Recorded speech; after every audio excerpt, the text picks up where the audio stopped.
Ladies and gentlemen, I give you a toast. Ladies and gentlemen, may this fair land we love. D-Day Memories, Joan's story. Joan was serving in the ATS 75 years ago, based in West London. In this episode, we hear about the details of June the 6th, 1944, and how events unfolded for her and her then fiancé as he set sail for Normandy. I began by asking Joan about her time in the Auxiliary Territorial Service. There's a country lane wherever there. I served at 2nd Anti-Aircraft Command Headquarters, which was based at RAF Uxbridge, and that was 11 Group Fighter Command. And we worked very closely with RAF Uxbridge to guard the southeast corner of England, which was the favoured route of access for the Luftwaffe. Now, we knew that D-Day was imminent, but it was kept very, very secret. There was a lot of activity going on, as you can imagine. And when I'll put it like this, when the balloon finally went up, it was hectic. And my most vivid memory is of the noise. It was horrendous noise.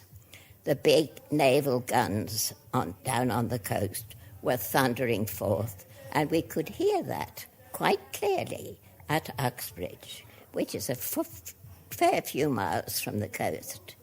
But the noise was horrendous. The big naval guns thundering away. And the man who was to be my husband, my fiancé at the time, served in the Navy. He was a leading telegraphist on motor torpedo boats. So I knew that he would be involved in this. These little ships of coastal forces were able to get in where the big ships couldn't, and they were escorting the landing craft. So he had a very hectic time of it, and I knew that he was involved. So what can I say? My memories are very, very vivid of June the 6th, 75 years ago, and I can hardly believe all that time has passed.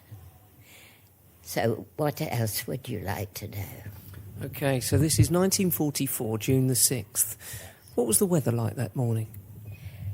It was not too bad.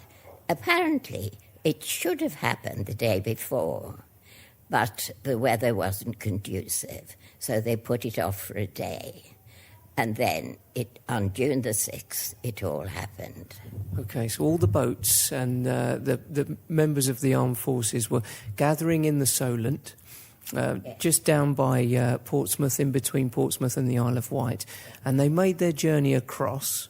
And your husband, or your fiancé at the time, was involved in that. Was there any communication at all? No, he had... we weren't allowed to talk about top-secret things. But he said, "You won't hear from me for a bit. Don't worry. I'll get in touch as soon as I can," which was fair enough. Now, looking back at that, which part of the landings was your husband involved in? Do you happen to know any of the detail after the events? Yes, he was escorting the landing craft where the big ships couldn't get. A lot of lives were lost, ever so many lives. A lot went wrong, but mainly it went according to plan. And I think we were sent the most wonderful man in Winston Churchill, who from the time he took office inspired us with his rhetoric, and he was absolutely right. There was never any question of capitulation.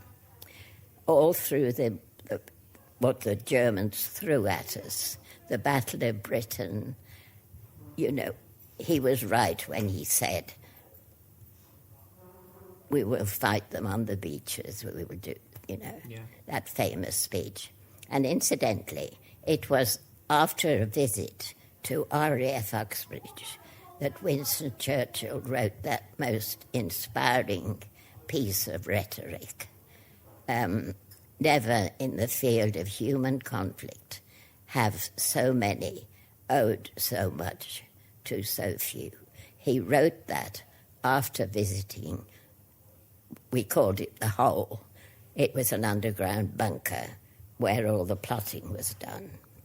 Things did go our way eventually, and I did hear from Leslie that he was safe, and we actually got married in January 1945, a year after the D.Z. landings. Actually, he was due to be sent to Australia because the war in Europe was over, but it was still going on in the Far East, and he was due to be sent there. But at the last minute, his draft, as they called it, was cancelled, thank God, and we returned to some sort of normality. I came out of the ATS in 1945, after my marriage. It wasn't easy. It wasn't easy. Jobs were hard to find. We found a little flat. My husband, Leslie, was a Londoner, so we lived in London. A tiny flat at the top of a block. That's how we started married life. Wow. But eventually we moved back up to Birmingham. And also, of course, we had the pilotless aircraft, the doodlebugs, as we called them. They could reach as far as London. It was indiscriminate attack. You'd hear the spluttering of this thing coming over. Then when it went silent, you held your breath. And then the thing landed and exploded. Caused a lot of mayhem, that did. And then there was even a worse threat, was the rockets, which you didn't hear coming, and they were fired from France. And they also had a range as far as London. And the marriage, which my mother privately thought wouldn't last, because she said, you hardly know him, lasted 71 years. That's a fantastic story. 71 years. And we met in a services club in London playing table tennis. Joan, thank you so much for your memories of D-Day, 75 years ago. And just before we pressed record, Joan said something very funny to me. She said, you know, I do remember, and I've still got all my marbles. So it's really, really good to speak to you. Unfortunately, I can't walk anymore, but you have to count your blessings, don't you? That's right, Joan. I give you a toast, ladies and gentlemen. I give you a toast, ladies and gentlemen. May this fair land we love so well in dignity and freedom dwell. The worlds may change and go awry, while there is still one voice to cry.